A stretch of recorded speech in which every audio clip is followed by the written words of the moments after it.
Right, welcome to the last video for step 2, week 3, being your best you, and this is on leadership. And I'm going to try to go through it rather quickly. The first half of this video, it's got a few things that you could call testable, right? The idea of what leadership is definitionally, kind of words of the day. But then the second half is really, I mean, up to you to watch. You don't have to, but it's a series of lessons from something that happened quite a few years ago now while I was still in the military. And it was a situation that, an unplanned for situation that really kind of crystallized some of my views on leadership, the goods and bads. And I learned quite a few things during that week or so of really what was mass chaos, at least to begin with. So that's the idea of this. So let's start, and I'm going to try to keep this fairly quick and not go off on any tangents. So this finishes up week 3. As we move into week 4, we're moving toward the midterm exam, which will have a window of time, but that's going to be the first week in November. So time's flying. You know, we're approaching the midterm, class being halfway done at that point. And that's the beauty and the trap of a B term course, that it goes really quick and you can find yourself behind in a heartbeat. So, words of the day. This idea of leadership. If you ask people what it means, oftentimes what you get are traits. And that's kind of what the discussion board is about. What do you think are the 3 most important traits of a good leader? But there's an overarching definition that goes with it. Of course, there's positional leadership, an office, the CEO, the president of a company, the president of a country, right? So that is often used. But just because you're in a position of leadership, in my mind, doesn't make you a good leader. I think that's the better one. And it's short and sweet, and it seems overly simplified, but the capacity to lead, the ability to lead. And that's where those traits come in. Do you exude the traits of a good leader? And we'll talk a little bit about that in here, but you guys come up with your own as well as part of the discussion board. And then the question, you know, this one is a good one for in class to talk about. Is there a difference between management and leadership? Because sometimes those get interchanged. I believe there is. Just like knowledge and wisdom, knowledge being the accumulation of what we know through reading, experience, watching other people. Wisdom is how we use that knowledge. To me, managers are more the day-to-day operations. They keep the company between the guardrails, going in the right direction. Whereas a leader is more looking out into the future. What's this company going to be like in 6 months, a year, 5 years? And gives more of a macro to the managers to kind of execute it. So I think leaders are more thoughtful, or at least should be, long-term thinking. And they actually usually put more at risk, because if their decisions, their guide for the next year and a half doesn't work out, they're the ones on the blame line. So there's more responsibility that comes with a true position of leadership than just management. Okay? That's my take on it. This one doesn't get talked about as much as maybe it should, but followership, and really the idea of active followership. We're not all leaders at a given time, and you may move up to a position of leadership and then get a promotion that moves you up the ladder, but puts you underneath somebody again. And honestly, most of the time, I can't think of a job that where you're the pure leader, unless you're like a dictator of some kind. You're always going to have a boss. And you could say, well, the President of the United States. Well, if you look at the Constitution, the first 3 words, we the people, we're the president's boss, if you look at it that way. And I think that's a good way to look at it. But followership, this idea of following a leader. And it doesn't mean you have to agree or be a yes man or yes woman about it either. A good active follower will watch what the leader does, and if something's going wrong, they'll speak up. And they'll say, hey, so-and-so, this is not working. And here's maybe what we can do to fix it. That's an even better piece. So be engaged. Don't just blindly, like a sheep to the slaughter, follow a leader. Speak up if things are wrong. And now you, as the leader, if you hear that, you should be willing to listen. And if you say, I hear you, but we can't do it because of X, Y, and Z, at least that person, that follower, knows you've listened to them. If you bite their head off or yell at them for bringing up a problem, you're going to cut off that communication. not to just that individual, but to everybody in the company. Because who's going to want to talk to a boss that's always yelling at people for bringing them bad news? It's going to shut down the communication, and somebody out there probably has a solution or something that can make the company better. And if you flame people in public all the time, they're not going to they're going to sit back and watch you fail and probably enjoy that because you've been kind of a jerk about the whole thing. So followership, active followership, being engaged, thinking like you are the leader because someday you may be. Okay? This one I like, the idea of mentorship. That I don't see enough of that. I saw it more in the military, but it wasn't across the board. You didn't always have one, but I had a couple mentors that really got me where I was going in the military, and I certainly don't see it in academia. I've had a couple, but very few mentors. Here's how to do things. Here's why we do things this way. So think about that too. As you move up, one of the things I say a lot with leadership is you should be training your replacement every day by how you act, by how you do things.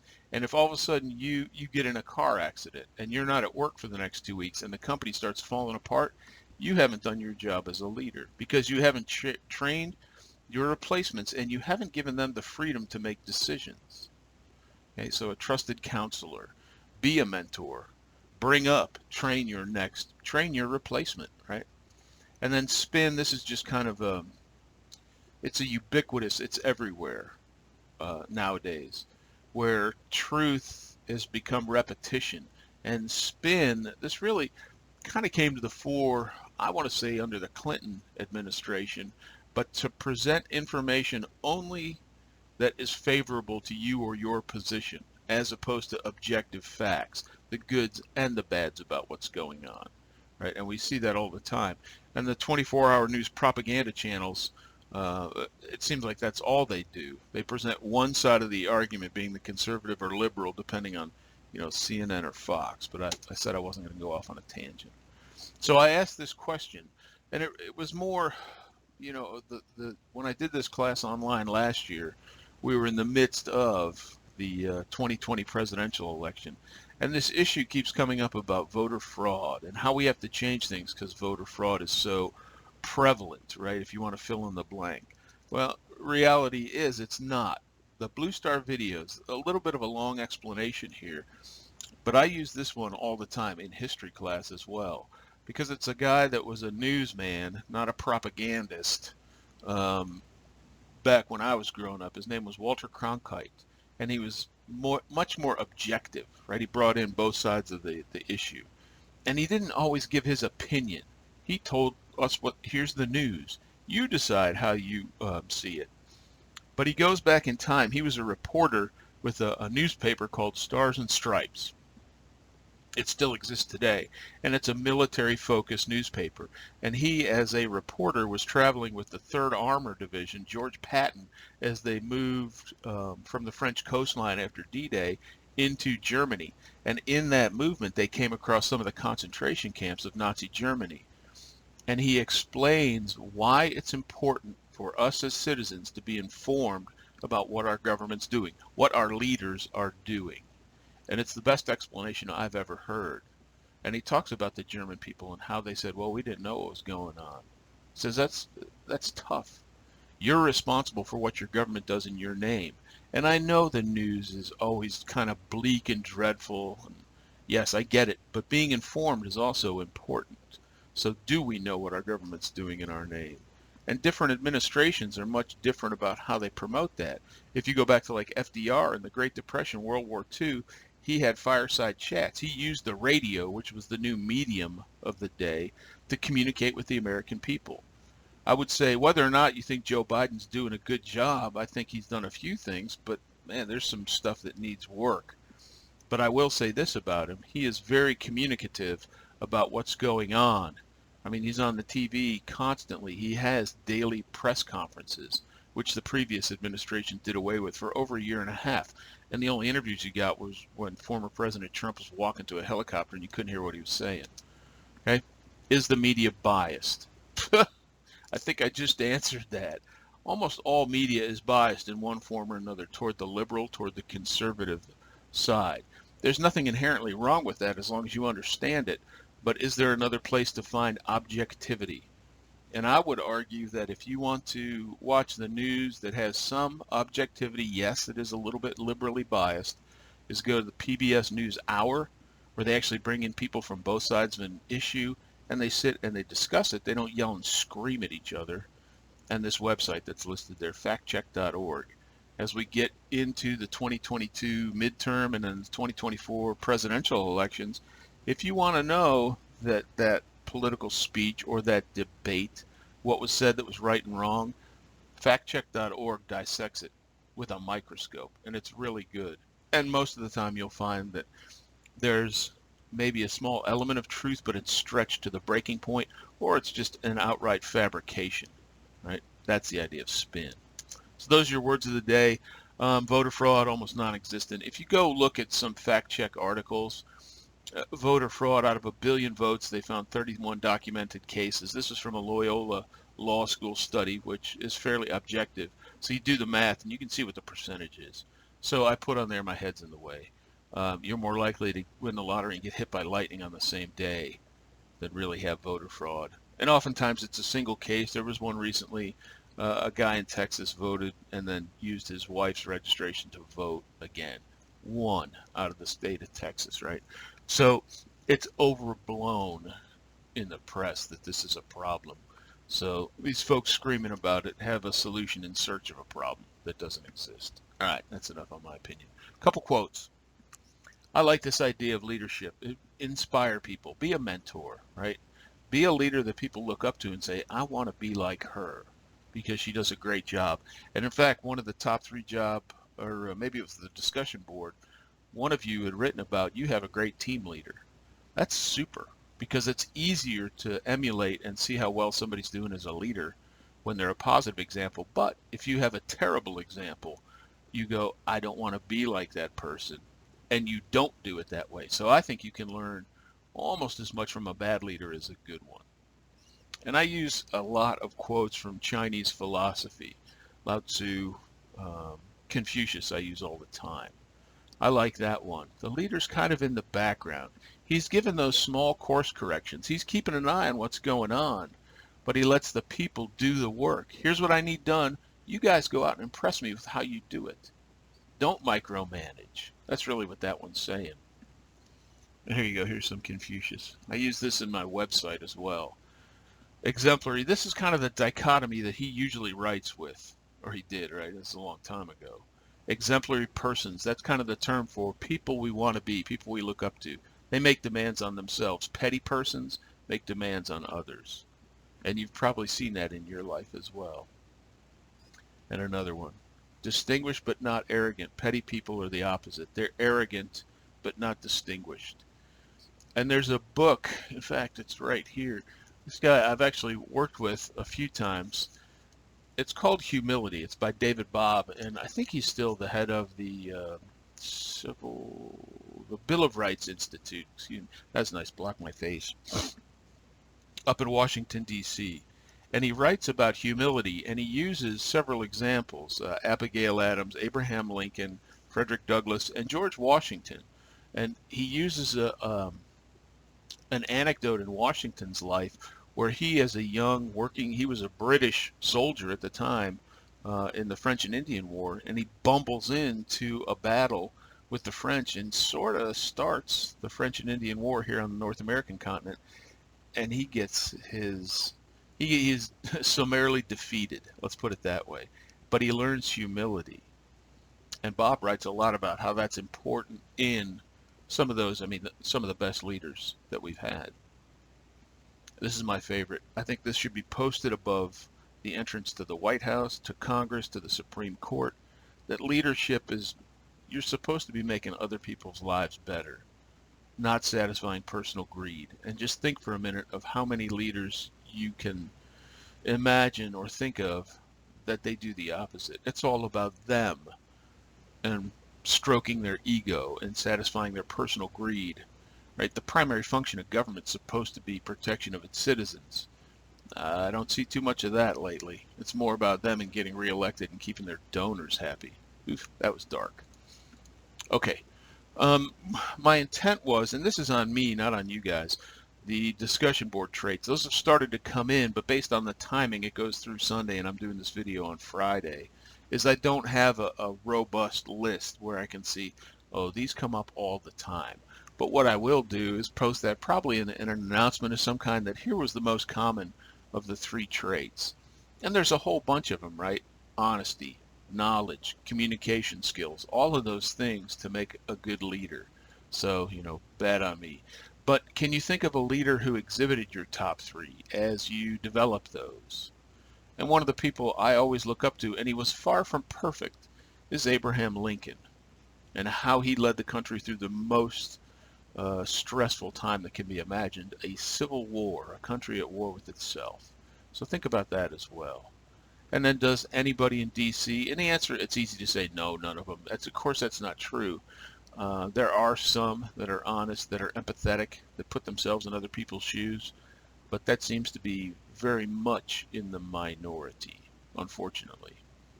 If it was up to me, I'd pick names out of a phone book and put them in Congress. They'd do a better job than these knuckleheads. All right, again, dark. Let me get a little swill of coffee. I know you guys can't read this. You may be able to in the slideshow if you blow it up.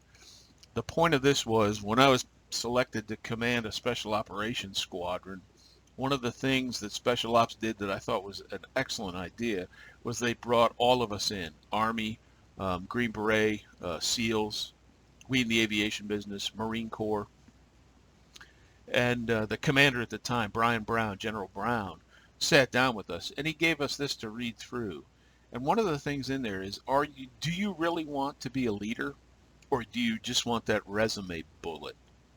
Because a lot of times that's what people want. They need that for their next step to 1-star general, whatever it might be. So this list of things. So you want to command? It's like, okay, dude, be ready for this, this, this, this. If you get a leadership position, it means more work, not less.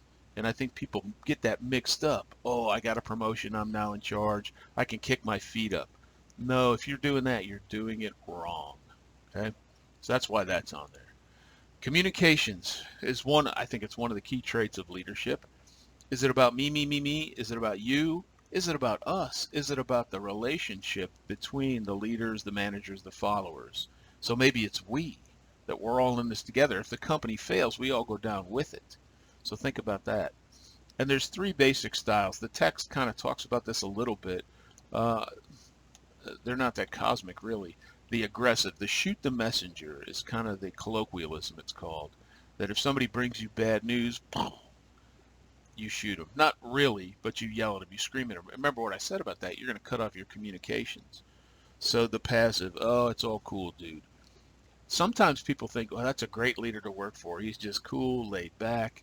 Yeah, maybe, but it may allow the company to go down the tubes if you're overly passive about things, that nothing really matters to you. So I think the third one, the assertive, listen then speak. Get the facts. And guess what? As a leader, you're going to get, oh, so-and-so did this. There's always 2 sides to a story, always. And the truth is almost always in the middle, that you're going to get one side and the other. So before you make any decision about something, so-and-so did this, they should be fired. Okay, let's get so-and-so's side of the story as well, because maybe it's completely different, and I guarantee somewhere in the middle is the truth. So get the facts. Don't make a decision flying off the handle, that shoot the messenger idea. So I've already told you what I think the best one is. And do we overlook? We think about communications as being, verbal, written, but there's listening as part of that as well. And I think in general, we, myself included, don't do a great job at listening. That we're almost always thinking about the response, or our brain's kind of wandering off somewhere. We're staring at our damn phone. If I'm talking to somebody and their phone buzzes and they look at it and they go, hey, I need to take this, that's cool. But if they sit there and do this while I'm talking to them, man, I stop, I'm done. That conversation's over. Your phone's more important. See you later. Maybe I'm a jerk. In fact, my wife thinks I am. And then there's hierarchy of communications. I think it's reverse hierarchy, actually. Texting is so simple and quick, yes, but if it's something very important or something complex, texting's not going to fit the bill. And I may have mentioned this in a previous video, but my phone buzzes and All of a sudden I'm getting this like 3-4 page text from my son while he was up in college. I'm like, dude, I don't have time for this. So I text him back, call me, right? So what I'm saying is you go down or up, however you want to look at it. Texting, fine. If it's short, sweet, I'll be home at 6. Hey, when is this due? Email, phone, and face-to-face. I think as the importance of a situation or a decision goes up, you should move up that chain. Phone call. Face-to-face is the best because you can see, if you tell somebody something and you see this look on their face, you go, they're not getting it. And I can rephrase. And you as the receiver can go, okay, here's what I think you said. And then you go, whoa, whoa, whoa, that's not at all what I said. And you can work out those differences. As you go back down this list, you see how more difficult that can become, right? So that's my point there. All right, this is, it's a little bit confusing, but I like it. It has to do with leadership. And let me explain, there's 4 quadrants, right? Red, orange, kind of yellowish, green. And on the bottom here is the skill level of your employees, let's say. So as they come in, they're brand newbie, right? They don't know anything. In that case, you as a leader need to be more directive. Here's what you need to do. Here's how to do it. But over time, most employees will move up this scale and they will become highly proficient at whatever the task is. So as they change, their skill level changes, so should your leadership style. Because nobody wants to be, I've done this for 5 years, I know the ins and outs of the job, and the boss is still over here, micromanaging, telling you what to do, step by step. Dude, I get it. Okay? So that's the point here. You move from the directing to the coaching to just supporting to actually giving them, here's the job, impress me with what you can do with it. That doesn't mean you just sit back and let it go. You check in once in a while, you see what's happening. But I hope that makes sense, that you should change as a leader as your people change. And look, if you've got 100 people under you, they're all going to be somewhere different on this spectrum. Guess what? Leadership ain't easy. Right? You got to know your people. That's another good trait, knowing your people. This is just kind of, it's a little bit odd perhaps. It has to do with decision making, which is part of leadership, of course. And it came from a guy named Colonel Boyd. And he was a fighter pilot back in the 50s and 60s. And he tried to figure out why people made decisions that they did. Because he would go out and in dogfights, right, where you try to get behind somebody and shoot their plane down. In training, you do it, you don't actually shoot them down. But he came up with this concept of an OODA loop. Observe, orient, decide, act. Observe what's going on, orient yourself to the situation, make a decision, act on it. Okay? But maybe the most genius part of Boyd's analysis is it's a loop. So as soon as you make a decision and act on it, right, that action goes right back into, did that action do what I thought it would? Maybe it didn't. Maybe it partially did. And so you go through the loop again. And in a dogfight situation where everything's changing at a super rapid pace, where the enemy aircraft is, what your fuel state is, how much speed you have, how many G's you can pull, what missiles do you have left to shoot, all of that changes second by second. So with Boyd's idea, in that situation, this OODA loop it's moving fast. You're making thousands of decisions and seeing how they work. So one of the things I saw on a couple of the worksheets now was this idea of the paralysis of overanalysis, that I tend to overthink things. And I do too. But understand, do that. Observe, orient. Okay, did I bring in all the possible aspects of this decision? The answer is going to be no. Because if we bring in absolutely everything, we'll never make a decision because it takes forever. So bring in as many as you can, make the decision informed as best you can, act on it, and then go back and see, how's this working for me? It's working great. Good. It's working okay. What can I tweak? This isn't working at all. Well, maybe I need to go back and rethink the whole process. Okay? So that's where this comes from. I think it's a great tool to think about as far as making decisions. And the Blue Star video here is it's a video of in cockpit dogfighting. And if you watch it, it's really short, but you'll hear the pilot like screaming in pain because he is. Really what he's doing is he's tensing up all his muscles, because when you pull a lot of G's, the blood likes to flow out of your brain and you pass out, and now that's not good. Okay? So just kind of where this OODA loop came from, that fighter pilot idea. Excuse me. I put a few of these in here. Look, if you Google leadership or leadership traits, you're going to find 1,000 models of leadership, what it takes. I mean, these are all good. There's nothing wrong with any of those. Self-confidence, self-esteem, that's fine, but I added this one. Should a leader have a little bit of humor? If he fouls something up, if she makes a mistake, you go, yep, I made a mistake, and maybe even laugh at yourself a little bit. That puts other people at ease that you're not going to bite their head off. So I think humor, not a stand-up comedy show, but a little bit of humor can go a long way, right? And as you see, look, all these blue stars are leadership, taking credit, using humor. The last one, it was a debate, Ronald Reagan, when he was running for president. It was good. And even his opponent, Walter Mondale, thought it was funny too. So that's the point here. There's a million different models. Each one has their own strengths and weaknesses, but notice this one, the 4H leadership model, uses humor. And I think leaders that can laugh at themselves, create a positive environment by doing that, that's all good. All right, here's another one. These are everywhere. And this one, key tasks. Are you growing your replacement? I've already asked that, think about that. Are you teaching your replacement? Are you a mentor? Leading yourself, leading others. Look, leading self, just because you can lead others doesn't mean your life should fall into, disrepair and chaos. You want to exemplify, emulate strong leadership and good personal discipline as well. I mean, look at the news and how many politicians are in hot water for whatever, campaign finance or fooling around with somebody affair-wise. It seems like a daily thing. Okay, so that ends really kind of the leadership discussion as far as the class goes. So if you want to stick with this, this is kind of a summation of something that happened to me. I gave this presentation. I've given it quite a few times. I called it Leadership in a Crisis, and this was a crisis. And you can see when it happened. It's fading into memory now. But March 31st is when it started, and it lasted for about a week. And it had to do with an aircraft accident, right? And so I can't go into gory details, classified stuff, but I can kind of talk about what happened and really what I learned in the process of.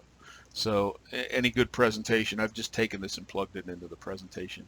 Here's what we're going to talk about, a little background, what happened that night, lessons learned, and of course, if you have questions, you're welcome to ask them through the chat, email, whatever it is. I'm happy to answer those. So a little background on what happened. We were, at the time I was stationed in Europe, in England, and we were tasked, a group of us, Army, Air Force Special Operations, to be on alert to support the Summer Olympics that happened in Athens, Greece. So we were up the road in a country called Albania and on call. Now, fortunately, no terrorist activity at the Olympics, but you can understand this is still kind of in the shadow of 9/11. And so there was a big concern that the Olympics might have some kind of terrorist activity. Again, nothing happened, but we were there ready to go. So what that did, come on, baby. Yep, talked about this. Flying out of the capital, Tirana, Albania, which had a big airport, and we were kind of off to the side, on call, ready to go if something happened. And what it did was it put us in contact with the Albanian military, and at the time they were making overtones to join NATO, right, the North Atlantic Treaty Organization, a post-World War II alliance of countries. And what it also did was oftentimes the training in the UK or other places is not that great. I mean, England has some rolling terrain, but trying to fly low level in a C-130, to do it, to practice it, it's better in really rugged terrain. And believe it or not, Albania, I mean, it goes from sea level to 8,000 feet, 8,000 foot mountains. And so it was a great place. And so because of that, the contacts we made the decision to come back in the spring of the following year to do some more training with the Albanians and to allow us to do some training on our own. Okay, so that sets the stage for a little map. It doesn't matter where I put my head in this case, it's always in the wrong place. So you can see Greece, right, Athens, where this was. This is what's called the Balkan Peninsula. It's straight across the Adriatic from the boot of Italy. Okay, so it gives you an idea as to where we were. And there's Tirana, the capital of Albania. Some happy snaps just to kind of look at. Albania is an interesting country, as it used to be aligned with the Soviet Union, and you can see some of the kind of communist mosaics that are all over the place. For a time they were aligned with China. For a time they pulled themselves completely out of the world's kind of relationships, and they were on their own, and now they were trying to join the West, Europe and the United States as part of NATO. But an interesting place, really pretty, and you can see some of the terrain I'm talking about, right? This museum was built by the communists. It's a fantastic museum. And this is what we were flying, actually me flying this thing. This was at the Farnborough Air Show, which is like the biggest air show in the world. And that was our phone call. Pause.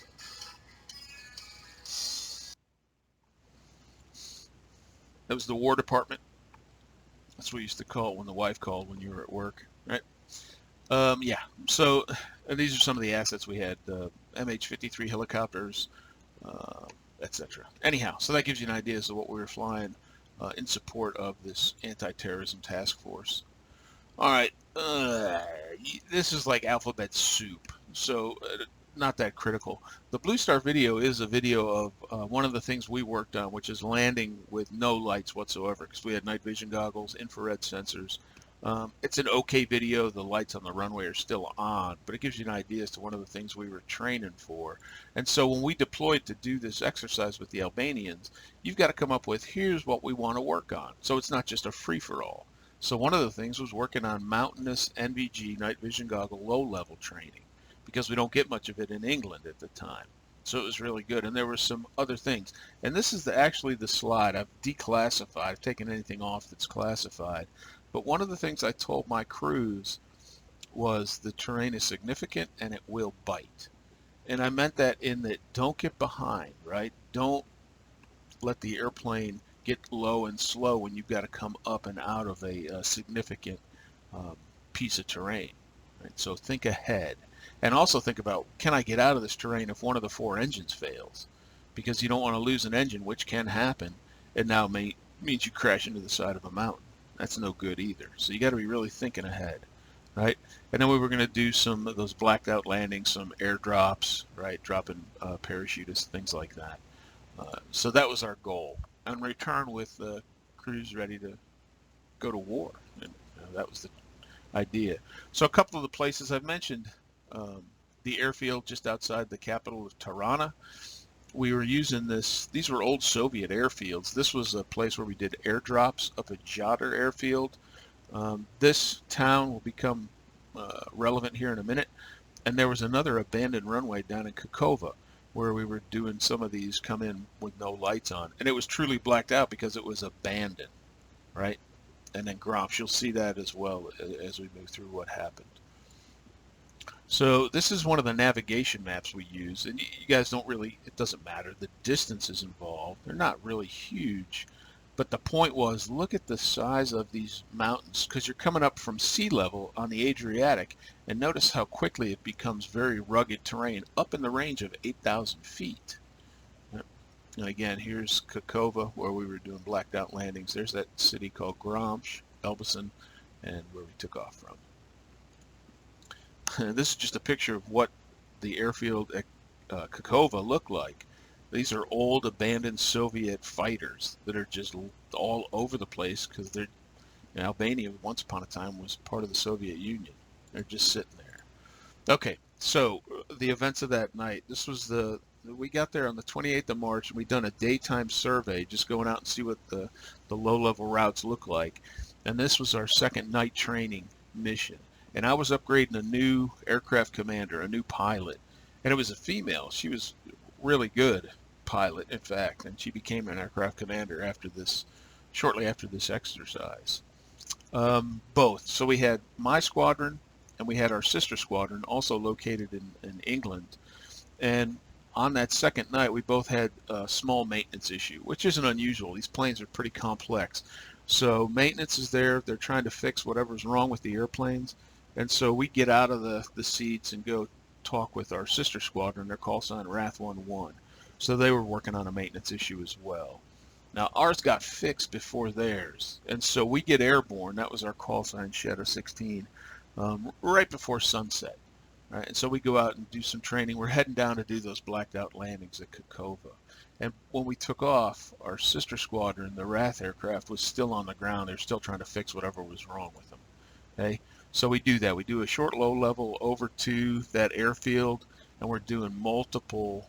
SCA means self-contained approach blacked out landings. Okay, so we finish those, and we're waiting for a deconfliction time because the two low-level routes, they had a different one than ours, but there was a couple points where they came together at turning points. So we have to deconflict by time so we don't run into each other, which, you know, it's probably not going to happen, but it's smart planning. So you're not in the same place at the same time, getting in each other's way, if nothing else.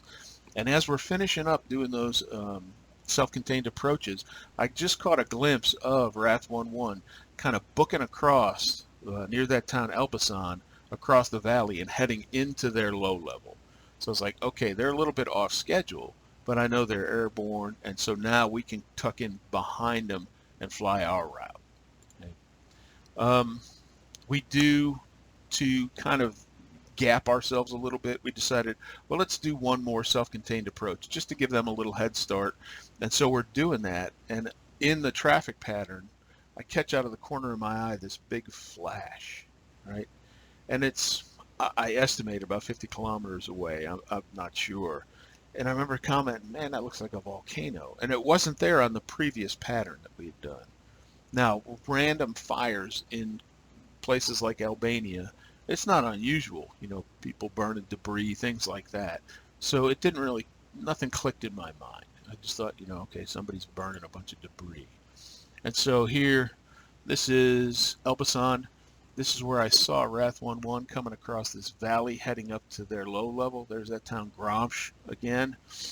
And then this will become important, this arrow and this terrain. That's, if you know topographical maps, it shows how quickly and how high the terrain rises. And here's us bebopping around the pattern at Kokova.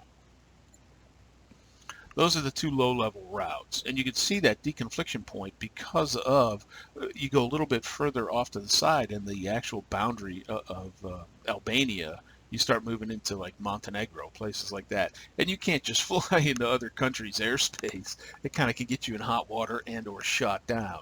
So we had to stay within Albanian airspace. That's why we were pinched, and that's why we were deconflicting this timing. And so here's Wrath, here's Elbasan, and they're coming down up this valley and over crest and back up north. And then here's our route. It got cut off a little bit on this map, but around this terrain up and kind of end up in the same place, right?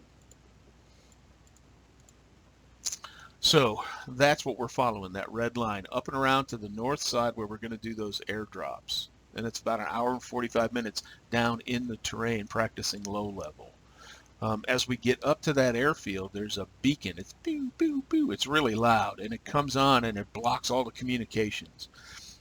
And it's not unusual, but those things are in our parachutes. So say you had to bail out, it helps people locate where you are, and they're also in aircraft. You've heard of black boxes, right, from commercial airliners. It also lets people know that maybe a plane had crashed, where it went down, easier to locate. Because the hope is, you know, there's people, there's survivors. So it's not unusual, but that's another kind of piece of the puzzle. So as we're coming in the drop zone, the DZ asks about, hey, Wrath 11, you guys seen them? I said, yeah, I saw them take off finally. They were late. And they said, yeah, but they're like 45 minutes late, even with that. And we haven't heard from them. And all of a sudden it was like, bang. All those pieces, and maybe I should have thought of this sooner.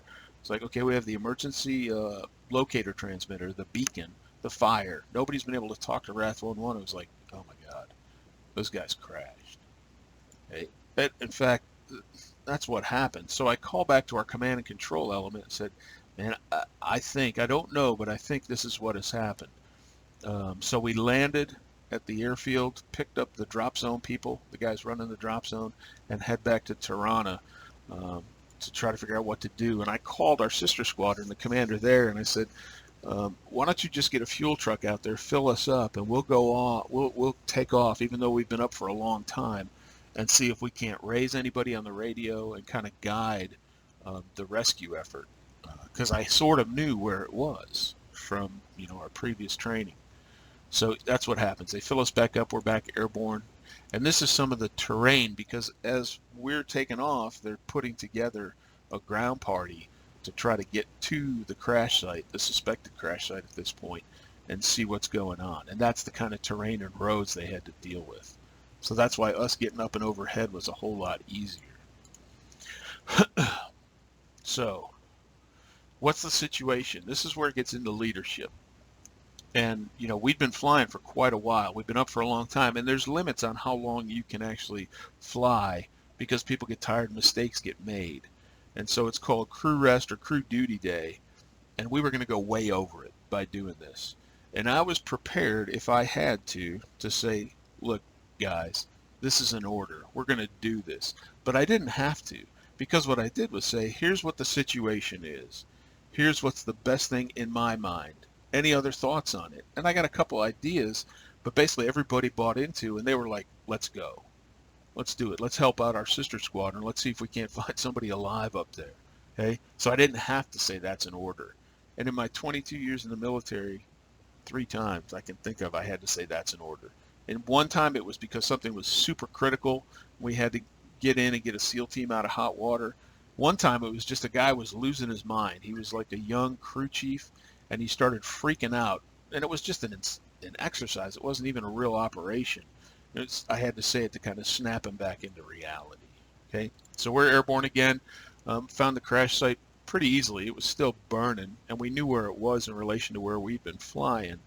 But I can't see the actual crash site because this terrain is so high, and it was a weird phenomenon. It's March, but it's all snow covered still, and so there was this like fog kind of rolling down the side of the mountain, and you could see a fire below that undercast, the cloud layer, but you couldn't actually get eyes on the aircraft. So we're trying to call them on the radio, over and over, see if we can raise somebody on emergency frequencies, that thing. No luck, no survivors. And right just as the sun was coming up, so we'd been flying for quite a long time, whatever, the temperature changed, and all of a sudden the clouds kind of lifted for a very short period, but we could see the crash site. And you look down, and we weren't very high above the ground, and you look and you go, man, the plane looks intact. You get that kind of momentary, all right, this is good news. But what had happened was the way it had crashed, it just kind of plopped into the side of the mountain. So it stayed in the outline of the aircraft, but it was incinerated. So there were no survivors.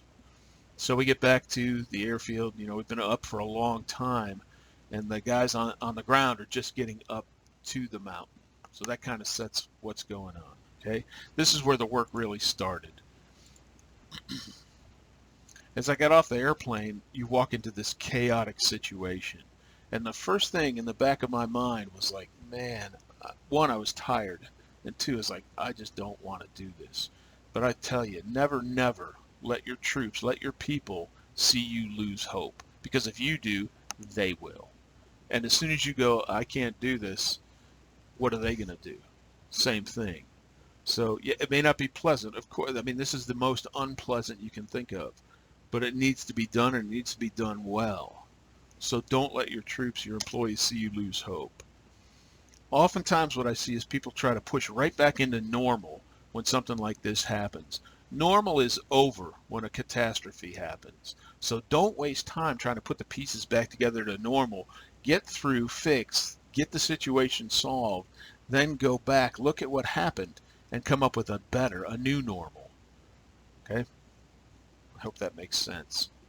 And I think you have to do this. You have to be honest with folks. What are our assets? We didn't have a lot. This was not the big anti-terrorism Olympic task force. This was a small group, a couple aircraft with some communications flying in Albania.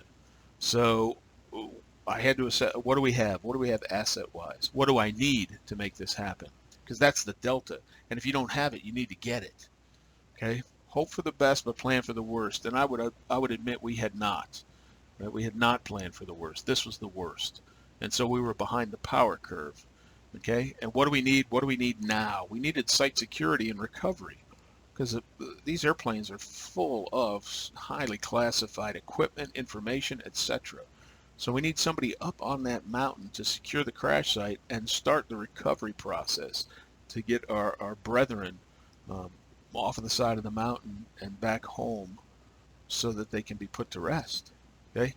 So some quotes I throw in here, I'll just leave them up for you guys to look at quickly. Responsibility and power. I'd say responsibility comes first. And you can see, this is a friend of mine who made this quote. You make people fear you, all of a sudden, your responsibility is ruined. Right? You're going to make people afraid of you. And power is undermined by arrogance. That's why David Bobb wrote this book about humility. Arrogance does nothing for anybody except the egotist. So I said that, what are our assessments? Okay, I did these to kind of tie the thing together. Think again, think out loud, do it in front of other people. Management by walking around. Okay, here's my ideas. Bring everybody you have in to help you make the best possible decision. And these were some of the things we had to do. And oftentimes, think about yourself as part of this. I can't work 24/7 because you become combat ineffective immediately at that point. When you're tired, you make bad decisions. So me and the other squadron's commander, we decided we're going to do a 12 on 12 off shift. So I was 6 p.m. to 6 a.m., which was the overnight, getting everything ready for the morning's lift up to the recovery site to get that done during the day. Those guys would execute that, and then we'd come back and see, okay, what's the next step? And I think we worked together pretty well. And look, a situation like this, everybody wants to give 100%. No joke. But think about that. It's a marathon. Even though we didn't know how long it was going to last. It ended up being almost a week. But if you try to go 24/7 for a week, burnout immediately. So think marathon, not a sprint. When it comes to problems in a company, right, they're not going to be solved in a week. Maybe you come up with an interim solution, but think marathon, not sprint. Right? A little longer term thinking. Here's a quote from Lincoln. Test a man's character, give him power. Absolutely. You see people suddenly get in positions of power, and it really illustrates their lack of character.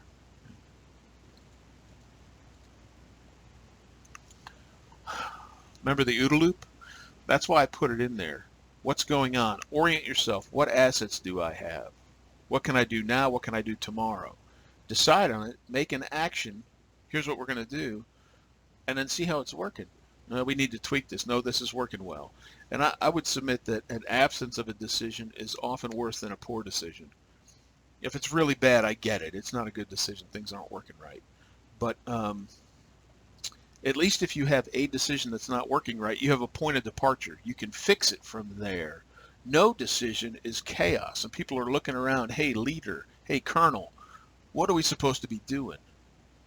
And that undermines both how the group's doing and the authority of the leader in this case. Yes, I was a colonel. So what do I need? This is, it's a lot of mumbo jumbo, but I need these people with Arctic gear, because it's bloody freezing up there in the snow, to get up, get on station, and provide security for the crash site.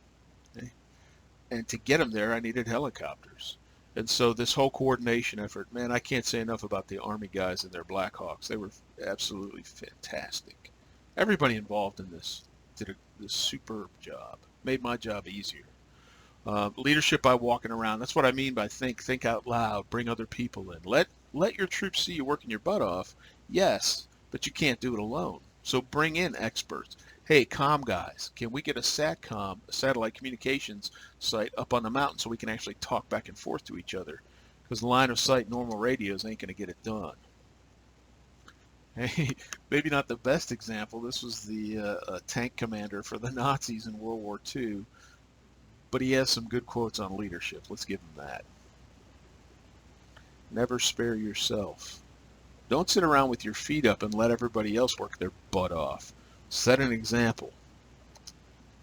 Okay?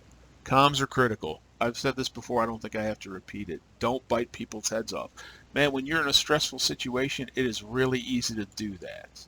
Shut up and listen, right? And sometimes something that's acceptable can be made exceptional by just one more piece of information, one more phone call, one more, hey, Joe, get over here. What do you think of this idea? Okay? Do that up until the point that you have to make that decision, and have some empathy. Put yourself in other people's shoes, that they're working their butts off too. So maybe don't bite their head off, because you're not the only one stressed out here. Uh-oh. Come on, baby. There you go. I don't know why I did that. No hiding the truth. I thought one of the first things I should do is, we landed that next morning. I met with the other commander. Here's kind of the plan. We divided up the 12 hours on, 12 hours off. So by the time I get back to where we were staying in downtown Toronto, where all of our maintenance, all of our comm guys, some of our extra crew members that were getting training, they're all there. And of course, they've heard something's going on. So they want to know what's happening. So what I did was call back and had one of the senior enlisted folks put together, get a room at the hotel, right, a conference room, get everybody there, and as soon as I show up, I'll tell you what I know, and I'll tell you what I don't know, right? And yes, it's sad, but we need to all be ready to help. And this CNN effect, I'll talk a little bit more about that. CNN, I don't know how they get their info, but my God, they got ahead of us a little bit. So communicate. Don't hide the truth. Tell people what you know. Tell them what you don't know. Right? Do you want the position, or you just want the bullet on your resume? I said that in the previous half of this. And look, it's going to go about an hour, because once I get talking about this, I can't shut up. The CNN effect. This is kind of new, and it really started with the first Gulf War, that CNN was on the scene in Baghdad as bombs started falling. Well, if you look at the report from CNN, the basic gist of this is, look at the timeline. Right, the plane crashed late in the evening on March 31st, and by that morning, the next morning, before I'd even landed, CNN's got a report online about a 1:30 crashing in Albania. That's what the report said. Holy crap, how'd they get that? Because none of us had talked to them, okay? And part of that second plane on the same training mission was aiding in the search and rescue. That was me and my crew, right? So, holy mackerel. They even had the location, and I kid you not, by the time I landed that next morning back in Tirana, they had a bloody picture somehow of the crash site. So the CNN effect, the point of this is that if you don't get ahead of the curve, if you don't tell your people what's going on, somebody or something else will. So, hiding information, I think that's moot, especially when something like this happens. Okay? Yeah.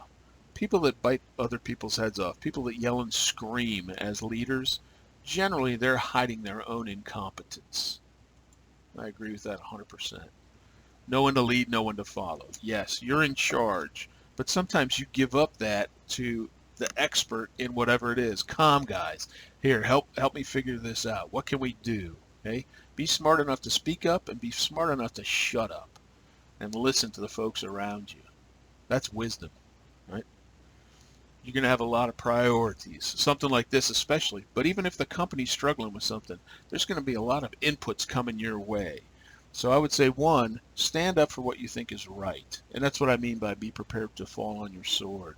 Now, that's a kind of a colloquialism from the military. But this is so important, I'm willing to lose my position, lose my job for it. That means it's awful important.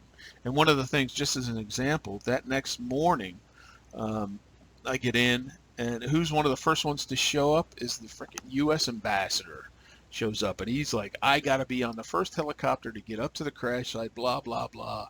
I'm like, no, sir. And I was polite, but I was firm. Like, no, we need these guys because they're important.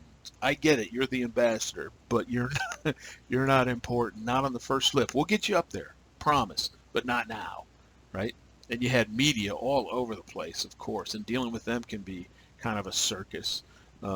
So again, the rumor mill, right? This misinformation. The best remedy for any of that is clear communications. Okay? And that's why I showed you the CNN effect. So yes, we finally did get the ambassador up there. And honestly, I thought he was going to call the police and have me arrested for physically blocking him from getting on the helicopter. I was willing to fall on my sword for that. Okay? Use those around you. If you need more, you need other people, you need other skills, get them. To me, asking for help, it's like asking a question in class. It's not a sign of weakness. You've got to have some courage to do that. I cannot do this on my own. I need these Army helicopters from Kosovo.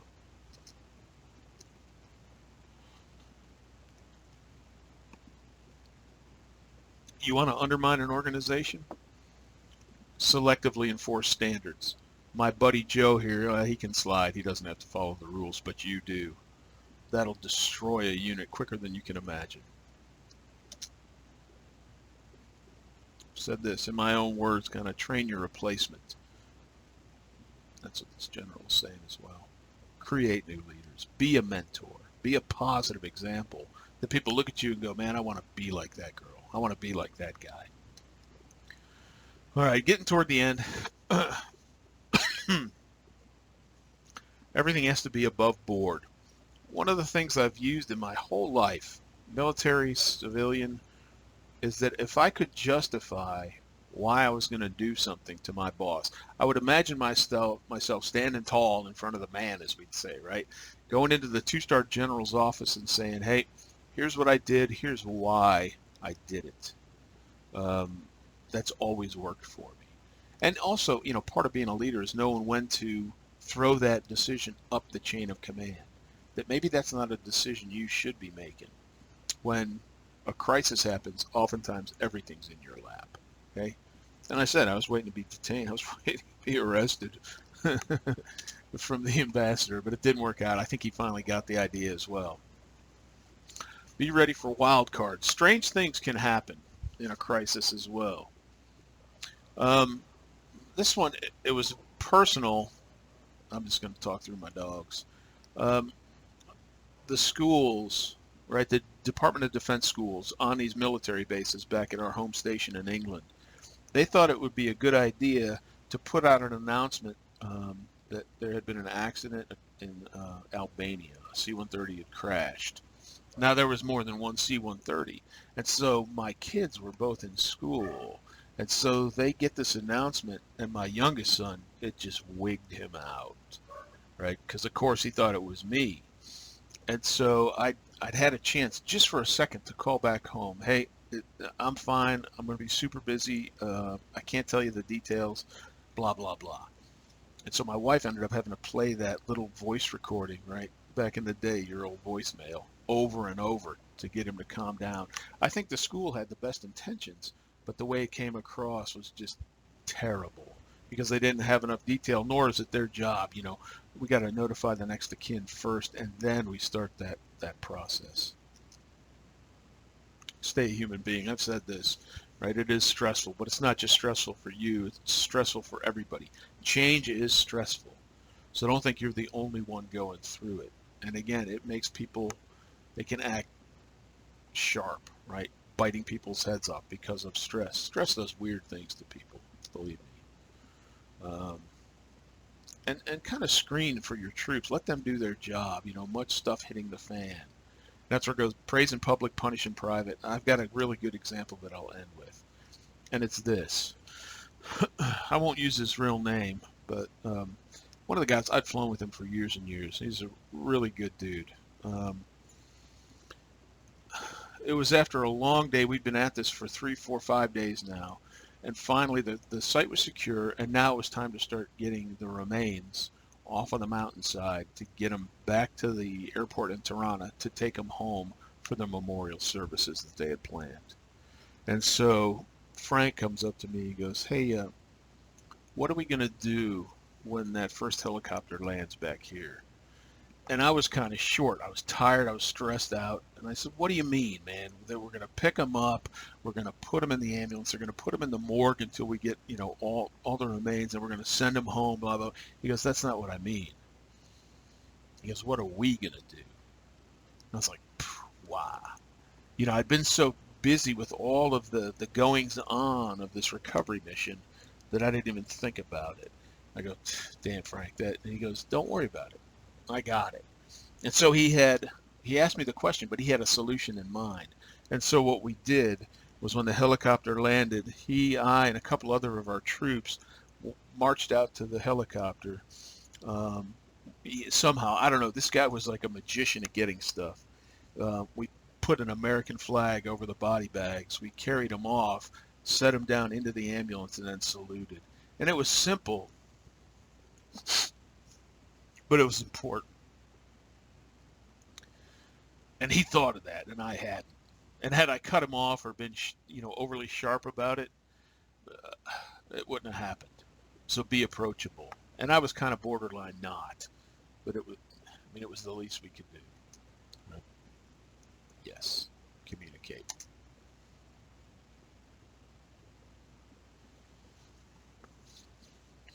It's another good one. It's always somebody else's fault. You know what? As a leader, you own failure. Yes, it didn't work, but here's what we're going to do to make it better. And it may be you lose your job over it. So be it.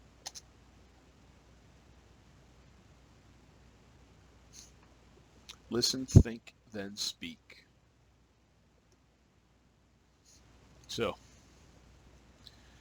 leadership in a crisis. I learned a lot. Some of it I maybe knew, some of it I didn't. Hopefully that was useful. It's